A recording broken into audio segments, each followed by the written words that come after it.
Assalamualaikum and hello YouTube, my name is Nur Muhammad from NMWatch, and yes, I'm back with another watch comparison, or shall we say the brothers comparison, or what, brothers arms in arms comparison. Anyway, so let's get back to this watch. So today we have my buddies Mr. Imran, Orient Kamasu.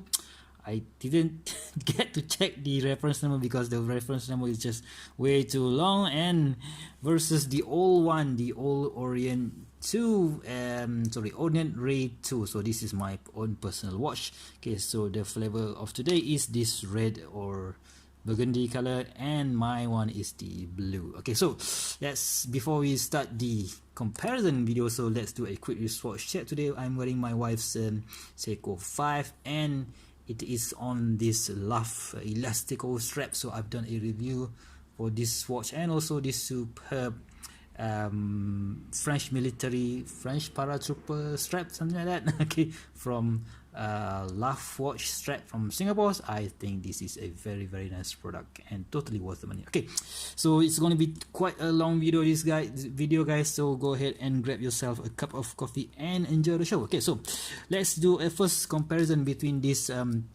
Let's compare the bracelet first. So the Orient Kamasu is sporting a, what do you call this, oyster style bracelet. It is a fully brushed bracelet with a push pin, right? So you can see here, let's just take this one a bit there.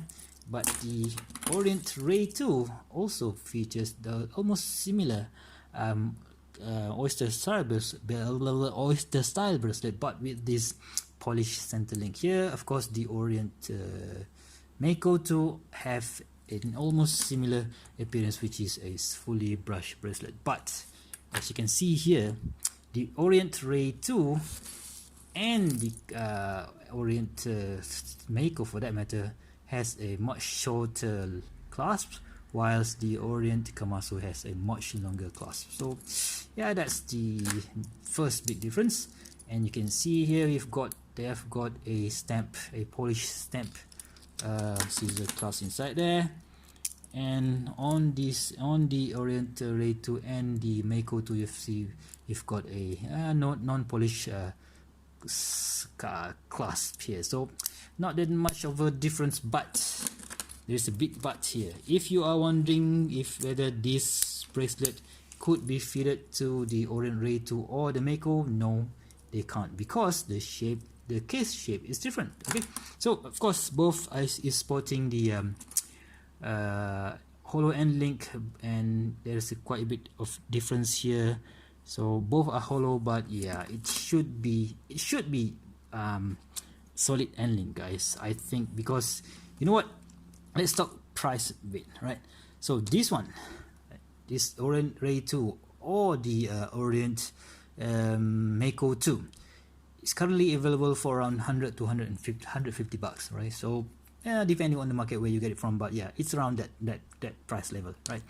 But this one, the Orient Kamasu, is going to cost you around 250 to 300 bucks, 300 USD for that matter, right? So that's give or take $100 difference compared from this one to this one, right? So that $100 would get you a not so much better bracelet.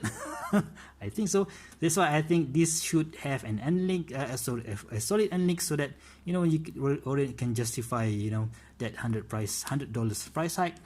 But on this one you've got a new improved case and the sapphire crystal. So I don't know about you guys, if whether that $100 price hike is okay or not, but you know what, we'll get there soon. Okay, so next up is the case design, right? So if you just put this side by side without going into small little details, you'll never know.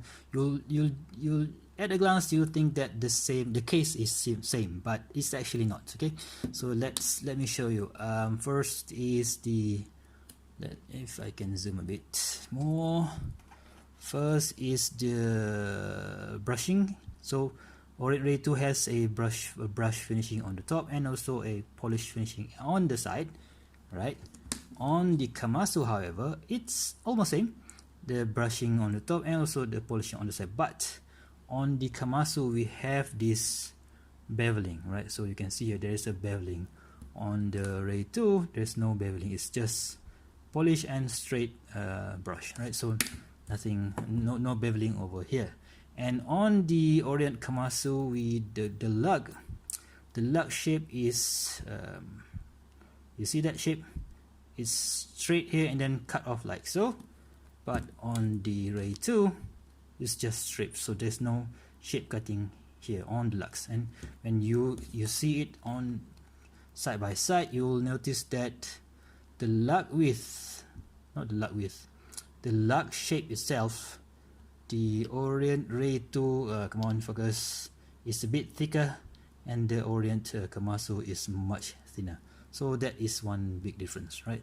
And the crown guard, so this one, how to say, the crown guard, it's actually a bit more how to say this, slanted to the outside, whilst on the Orient Ray 2 it's more straight. So that gives the Orient Kamasu a much better area to grip, and of course the crown is a bit bigger, and also this, what do you call this, this teeth is actually a bit pronounced, so that it is easier for you to grab the crown. Whilst on the Orient Ray 2, this crown is a pain in the butt because it's polished and the teeth is not so pronounced, so it's very difficult for you to get your fingers to when you want to unscrew and screw in the crown. So that is one of my major complaints about the crown, right? So next up, what are the things about the case? So I think that's all the case. Yep. Okay, so next up is the bezel, right? So the bezel on the Orient Ray 2, no, Orient Kamasu, if you can see here, the bezel from the top, it looks almost the same, right? So but the Orient Ray 2 pip is actually elevated, right? It's actually a convex. This one is concave, so it is inside the bezel, so you won't have that, you know, the loom pip coming off from the bezel anytime soon, right? And if you can see here, the shape, the wordings are almost they're not almost the same. So you can see on the Orient Ray 2, this hash marks for the minute markers is up until 15, but on the Orient Kamasu, the hash mark for the minute marking is all around, right? So all around up until the 60 minutes marker. So that is one difference. But the biggest difference and the biggest improvement for me is the how to say, the gripping, right? The grip. Right, so let me show you if I wanted to try to turn this bezel. Yep. I could pull it off, right? I could turn the bezel, but not that easy because the gripping the grip surface is not that much. Okay, that is mainly contributed by this how would you call this, coin-ish thing on the bezel, right? So but you can see on the Orient Kamasu, you can see that coin-ish is a lot bigger.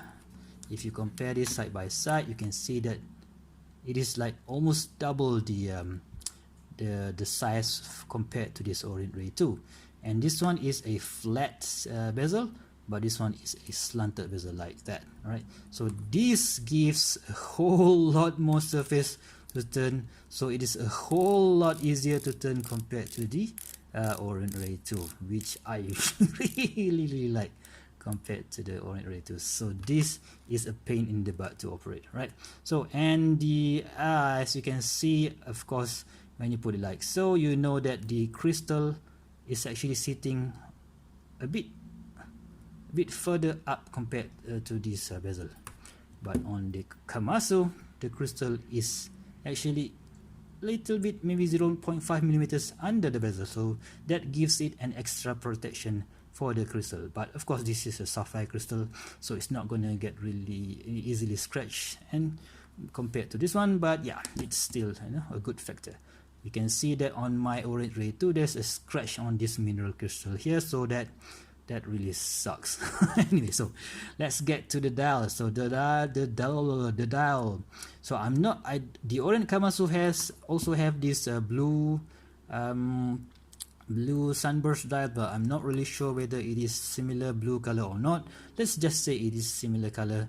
So this is a beautiful red sunburst dial here, and this one also have a beautiful blue sunburst dial, but that is where the similarity ends. Okay, so you can see that on the Orient Ray 2 we have an applied circular and also this triangle-ish pattern on top of there, on here, and also we on the Orient Kamasu.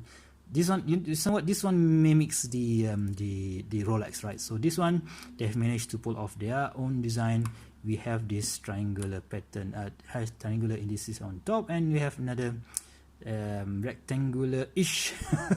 This is rectangular, but the other one is rectangular-ish because it's a bit slanted. So beautifully done, applied our marker over there.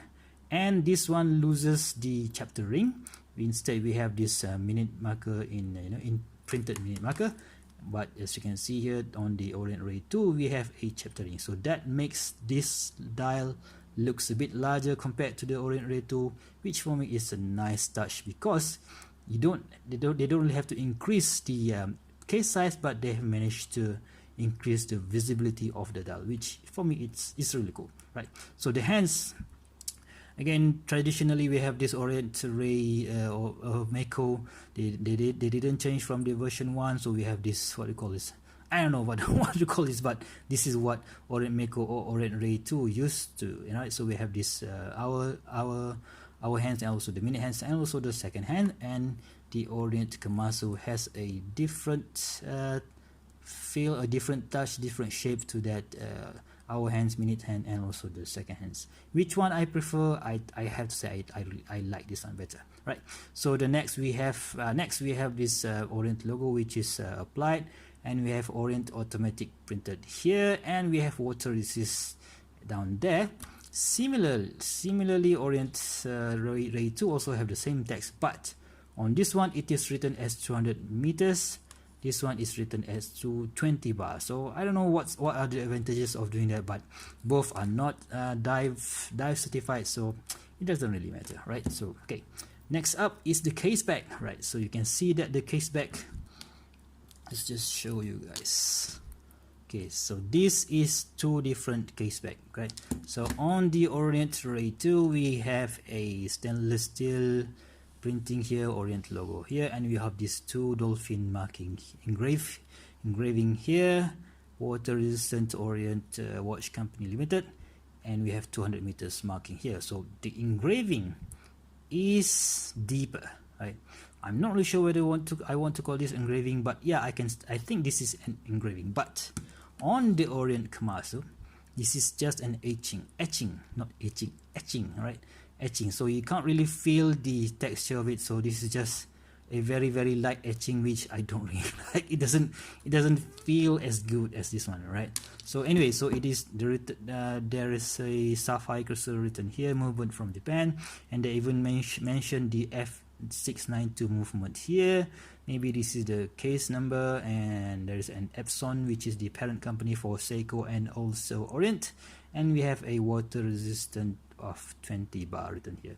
So not that impressive, but you know what, I don't really mind, right? So I've just unscrewed this crown. Let's see if I can screw it back in like so, and you can see when you screw it back in, you can see that the crown is really close to the case. But if you try to do that with the Orient Ray 2, I have to turn it back counterclockwise and screw that back in. You can see that there is still a gap, right? So there is definitely a gap because of this crown. It's very slippery, right? So which one is the better watch, right? So this is a tough question. This is a tough question. You know what, if you don't mind the huge $100 price difference, just go ahead and grab the Orient Kamasu. Right, so it has a much better crystal, a sapphire crystal, a much better, much easier bezel to turn, and of course the water resistance stays the same. What else do you have? A much better protected loom pip over here, and the loom, I will go to the loom later. Right, and the loom is basically almost similar to the Orient Ray 2. But if you do think that $100 can, you know what, you can use that $100 to buy other accessories such as these straps or whatever, I think Orient Ray 2 or Orient Mako 2 is not that bad, you know, because they both sport the same movements, but this one you have to be a bit extra careful, because this mineral crystal really is it's really easy picking up, you know, scratches around. So you know what, it's a difficult call. Right, $100. If you have the extra cash, $100, go ahead and grab one of these. If you don't, yeah, this one will be fine, just fine. This is a, what do you call, dressy diver. So both of them is a dressy diver, a nice upgrade. Orient Kamasu, I've been waiting to get my hands on one of these, and yeah, nice upgrade. But you know what, I still go back to my Orient Ray 2. Okay, so not to say that this is a bad watch, but yeah, $100 is pretty huge for me, because you know I can use that $100 to pick up more watches for me to review. So that is me, up to you guys. Okay, so if you guys like this kind of comparison video, please go ahead and give me a thumbs up. If you want to see more future videos such as this, please go ahead and subscribe to my channel also, and also don't forget to push the bell button twice so that you won't miss any of my future videos. And yeah, until next time, I'll see you soon. Bye bye. Oops, sorry about that, guys. I forgot to give you, sorry about that. So I forgot to give you a loom shot. Yes, both loom are potent enough loom. So both of them, the Orient Ray 2 and also the Orient Kamasu, will stay up until morning. Not will stay up, they will, the both loom are perfectly visible if you charge them maybe around 11 p.m. during the night, and you go ahead and when you wake up 5 a.m. or 6 a.m. in the morning, both of this loom is you can still see them. I can't really say which one is better, because you know what, both is good, right? So they both come from the same company, so yeah, it should be good. Okay, so now we can end this video. Bye bye.